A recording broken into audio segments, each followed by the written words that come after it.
Okay, I'm going to show you how to draw an ionic bond. So, let's just do a few examples. Sorry, my dog thinks that it's time to play right now.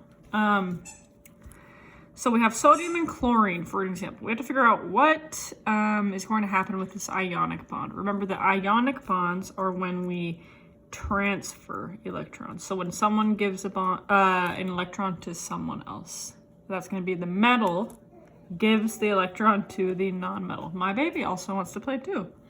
Sorry. So, first thing we need to do is we need to draw the Lewis dot symbols for each of the elements that we're given. So we have sodium, which is Na, and then we have Cl. We're just going to draw them like a little bit apart from each other so that we can draw these ionic bonds in a second. Okay, sodium is our metal, chlorine is our non-metal. So I'm going to go over to my periodic table, and I see that sodium is in column 1A. That means for my Lewis dot symbol, I'm only going to have one valence electron. Even though I technically have 11 electrons here, I'm going to only have one valence electron. So I'm just going to draw a little dot right here in that first quadrant. Now I'm going to go over to my periodic table and I'm going to look for chlorine. He's right here and he has 7 valence electrons because he's in column 7A of the periodic table. And so I'm just going to go ahead and draw 1, 2, 3, 4, 5, 6, 7 electrons. Now, this whole idea that we've been talking about as we've gone through this unit is that atoms really want to be just like the noble gases who have 8 valence electrons because they are more stable that way. And so atoms are going to do whatever they possibly can when they're bonding, whether that's giving up an electron, stealing an electron, or sharing an electron, so that they can get to that pretty beautiful octet. Okay, octet is 8 electrons. So in an ionic bond, they are not sharing. If you want to watch about sharing, go look at my Lewis structures video. The metal is going to say, hey, you know what? It's easier to just get rid of this 1 electron than to go steal 7 electrons from someone else to be able to make a full octet. Right? It's easier to get rid of one thing than have to go collect 7 other things.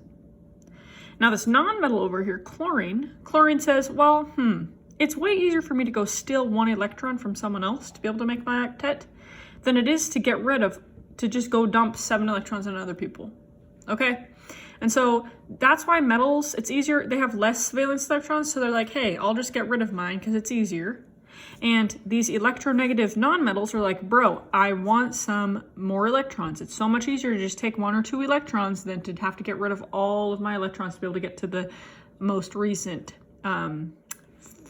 full orbital, right? The p6. Okay, so in this case, this sodium is like, well, here you go. Take this. And now what happens is sodium becomes Na+, and he actually has a full valence shell that's like the p6 orbital filled from prior. So he has a neon's electron configuration essentially. And then chlorine ends up being super happy because chlorine just took an electron and now is a negative ion and has that full valence shell and ends up having argon's electron configuration. Okay, so they both become ions. That's why it's an ionic bond.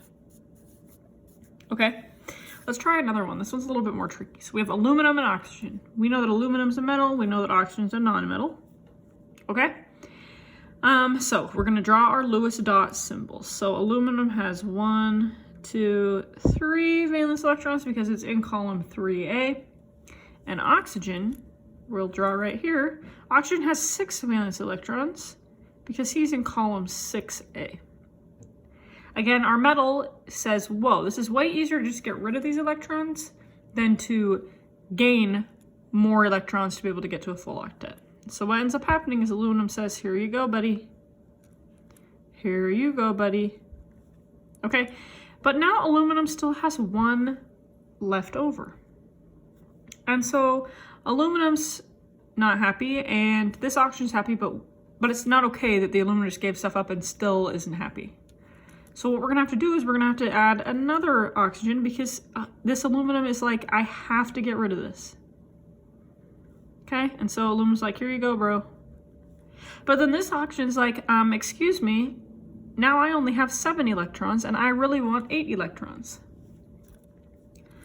So aluminum, another aluminum is going to be added. And now this aluminum's like, fine, here you go, here's your full octet. And he's like, thanks. But then this aluminum over here is like, well, I'm still not happy. I still have 2 leftover electrons. And so we'll just add another oxygen so that this aluminum can be happy. And what ends up happening is that this aluminum gives that oxygen a valence electron, and then also right there. And now everybody's happy. This aluminum got rid of all of its valence electrons. This aluminum got rid of all of its valence electrons. And each of these oxygens now have 8 valence electrons. So these ALs have lost 3 electrons, and they've become Al3+.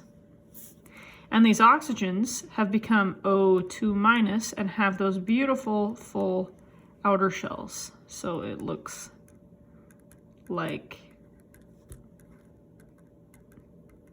this.